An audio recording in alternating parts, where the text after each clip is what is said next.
wife said, "I'm going to my sister's for a month, don't call." Then posted beach photos with a male colleague. I said, "Enjoy your trip." Then I filed for legal separation and moved her things to storage. When she returned early, the house was for sale and her key didn't work. I, 35 male, was sitting at the kitchen table on a Sunday morning when my wife Meredith, 33, announced she was leaving for a month. We'd been married 7 years. "I need some space to think. I'm gonna stay with Laurel for a while," she said, not even looking up from her phone. Laurel was her sister who lived about 3 hours away. "For how long?" "A month, maybe longer, and I don't want you calling me. I need to process things without your influence."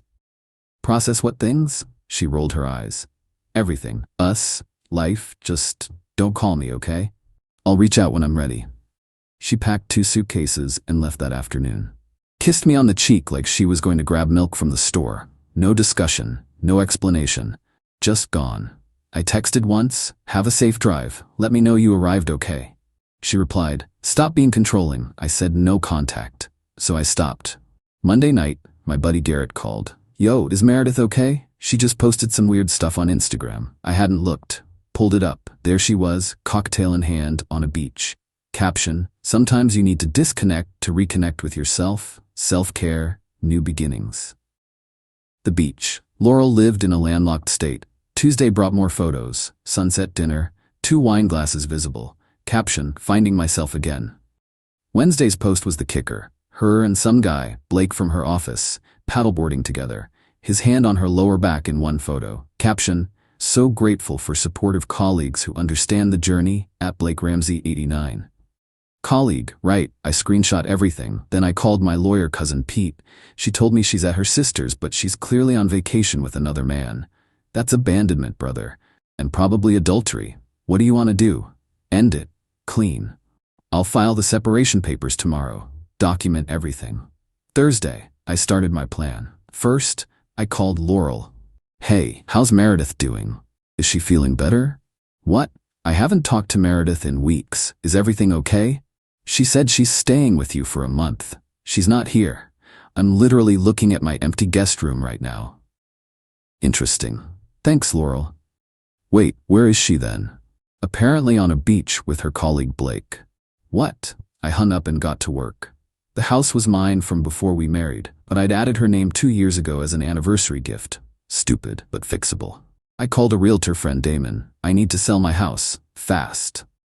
"Divorce? Separation first. She abandoned the property and I want it sold. I can list it Monday. Market's hot right now." By Friday, I'd accomplished the following. Filed legal separation papers. Removed her as an authorized user on all credit cards. They were all in my name anyway. Canceled her cell phone plan. I'd been paying for it. Hired movers for Saturday. The movers came at 8 a.m. Saturday. I had them pack everything that was hers. Clothes, jewelry, her precious designer purse collection, the exercise equipment she never used, her craft supplies from her failed Etsy shop phase. All of it went into a climate-controlled storage unit. I paid for 1 month, sent her the unit info and key to her work email with a simple note. "Your belongings are safe. Unit 302, first month paid." Saturday afternoon, more beach photos. Her and Blake at a tiki bar, both wearing matching Paradise Found tank tops. The comments were telling. Her coworker, "Weren't you going to your sister's?" Plans change. Her mom, "Who's that man?" "Just a friend, Mom." Her own mother didn't know where she was. Sunday, the house went on the market. Damon had photographers come through. Listed at $20K under value for a quick sale. 3 offers by Monday morning. Update 1. The drama started Tuesday when Meredith discovered her phone was off. She emailed me from Blake's phone. "WTF happened to my phone? Fix it now." I replied, "You said no contact. I'm respecting your wishes." "That doesn't mean cancel my phone, you psycho. You abandoned the marriage. I'm not paying for services you won't be using as my spouse." She tried calling from Blake's phone. I didn't answer. Then came the credit card disaster. According to her cousin who follows her on Instagram, she tried to pay for a couple's massage. Yes, really, and the card was declined. Blake had to pay. She posted a rant that she quickly deleted about financial abuse and controlling narcissists. Wednesday, her mom called me. "What's going on? Meredith says you're being abusive?" Did she tell you she's in Mexico with Blake instead of at Laurel's? She's where? Check her Instagram, Gloria. Long pause. I heard furious typing. Oh my God, who is this man? She said she was thinking about your marriage at Laurel's. That man is Blake from her office, and she's definitely not at Laurel's. I'm going to kill her. Gloria hung up. 20 minutes later, Meredith emailed again. You turned my mom against me?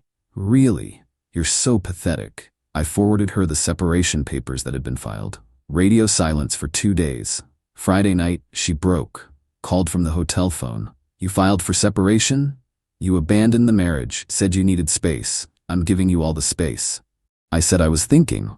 While on vacation with another man? Blake is just a friend. We work together. Cool. Think all you want with Blake. In Mexico. This is insane. You can't just end our marriage. I'm not. You did that when you lied about where you were going and went on a romantic vacation with another man. It's not romantic. The couple's massage says otherwise. She hung up. Saturday morning, the house got a full price offer. Cash buyer, quick close. I accepted immediately. Update 2. Meredith cut her sister visit short. She came home Sunday night, 2 weeks early. I know this because my neighbor Carl sent me a video of her standing at our front door, trying her key over and over. Then pounding on the door. Then screaming, "Open this door. I know you're in there." I wasn't. I'd been staying at an extended stay hotel since listing the house. She called Blake. He showed up 30 minutes later. They tried to break in through the back door. Carl called the cops. The officers arrived to find Meredith and Blake trying to jimmy the sliding door with a crowbar. Ma'am, what are you doing? This is my house. My husband changed the locks. Is your name on the deed? Yes. They looked it up. Yes, her name was on it. But, ma'am, this house is under contract for sale. There's a lockbox. The selling agent is listed as Damon Winters. What? He can't sell my house. According to the paperwork, you abandoned the property. Your husband filed proper notice. It's all legal. She lost it. Started screaming about theft, abuse, kidnapping of her belongings, apparently. Blake tried to calm her down and she turned on him. This is your fault. You said he'd never find out. The cops exchanged glances. Blake went red. Find out what, ma'am? Nothing. I just meant the trip. She spent the next 2 hours trying to get the cops to arrest me for theft. They explained repeatedly that 1. The house sale was legal. 2. Her belongings were in storage, not stolen. 3. She had abandoned the property. 4. She was currently trespassing Queensland. They made her leave. Monday morning, she showed up at my office with Gloria and Blake. Security wouldn't let them in without an appointment. She called from the lobby. I'm not leaving until you talk to me. Then enjoy the lobby. Security removed them after an hour when she started yelling at other visitors. Monday afternoon, she found out about the storage unit. How? She'd been staying at her mom's and finally checked her work email. A storage unit? You put my stuff in storage? Safe, climate-controlled storage. First month paid. Get it out now. You abandoned the property. Your belongings are your responsibility now. Blake, we're going to get my stuff. Blake apparently did not have a truck or a car that could fit much. They had to rent a U-Haul with Blake's credit card because hers were all canceled. Tuesday was when she discovered the best part. See, when I filed for separation, I also filed paperwork showing she'd abandoned the marriage by leaving for an extended period and refusing contact while being dishonest about her whereabouts. In our state, abandonment affects the separation terms significantly. Her lawyer, Gloria's friend who was doing it as a favor, called mine. She wants the house sale stopped and half the proceeds. My lawyer laughed. She abandoned the property. She's entitled to her belongings, which were preserved and returned, nothing more. She says she was visiting family. We have documentation she was in Mexico with another man while telling her husband she was at her sister's. The sister confirms she never visited. That's not abandonment. Taking a vacation with another man while telling your spouse you need space and not to contact you? That's textbook abandonment.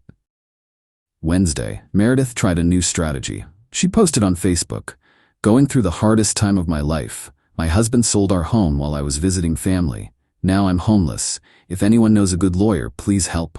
The comments were swift. Her aunt, "Weren't you just in Mexico with some man?" Her coworker, "Girl, you posted beach photos for 2 weeks. Laurel, you never visited me. Stop lying." She deleted the post. Update 3: the house closed. Fast cash sale, done in 3 weeks total. After paying off the mortgage and fees, I walked away with a nice chunk of change, all mine since she'd abandoned the property. Meredith's attorney tried one last time. She'll sue for half. My attorney: good luck with that. We have documentation of abandonment, lies about her whereabouts, and evidence of infidelity. What evidence of infidelity? My attorney sent over the couple's massage receipt that Meredith had tried to expense to their joint business account with Blake.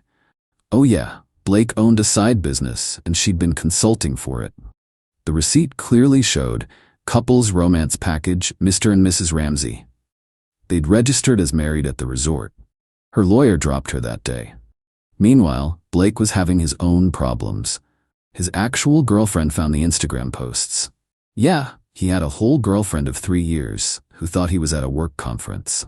She went nuclear on social media, tagging both Blake and Meredith in everything. This is the homewrecker who took my boyfriend to Mexico while lying to her own husband. Meredith tried damage control. I didn't know he had a girlfriend. Blake's girlfriend posted screenshots of Meredith's texts to Blake from months before. Can't wait until we can stop hiding. And your girlfriend doesn't deserve you like I do. Their workplace got involved when someone forwarded the drama to HR. Turns out, Blake was Meredith's superior. He was her direct manager. That's a big no-no. Blake was demoted and transferred. Meredith was put on administrative leave pending investigation. She called me crying. Look what you've done. I might lose my job. I didn't do anything. You took a romantic trip with your married boss while lying to everyone. It wasn't romantic. The Mrs. Ramsey receipt says otherwise. That was Blake's idea, and you went along with it. I was confused. I needed space to think. How'd that work out? She hung up. Friday brought the final humiliation. Remember that storage unit? She'd been so angry about moving her stuff that she hadn't been paying attention. She and Blake had gotten everything out, but in her rage, she'd left the unit door open.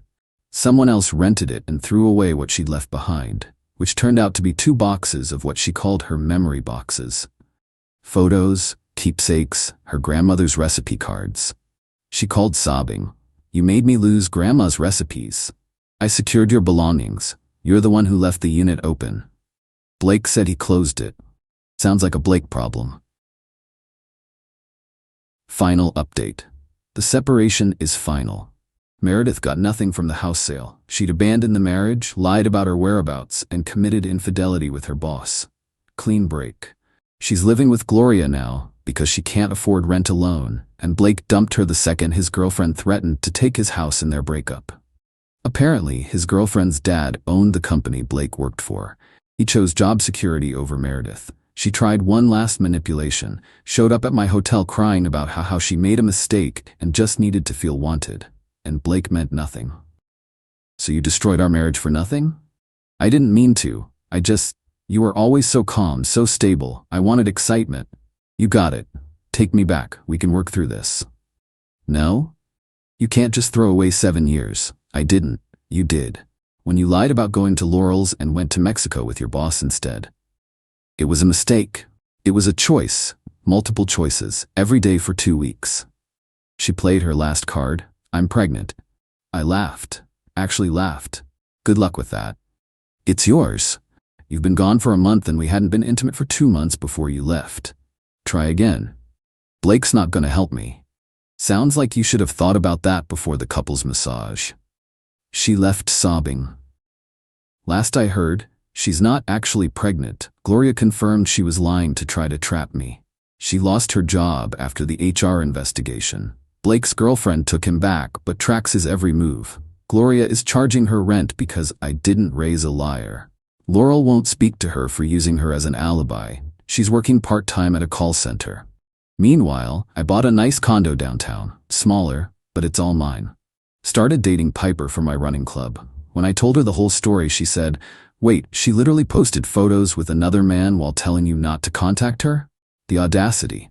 Exactly, Piper. Exactly. Got a text from an unknown number last week. I miss us. I replied, I don't. Lose my number. Blocked.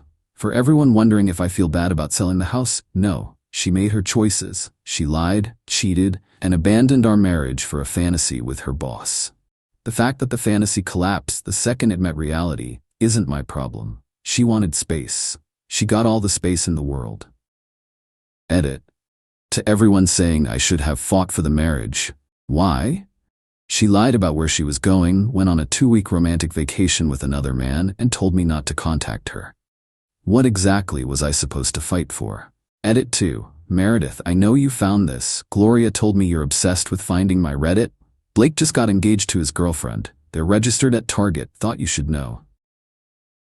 Edit 3. The house sold for $30,000 over what I paid for it originally. Best investment ever was getting rid of you.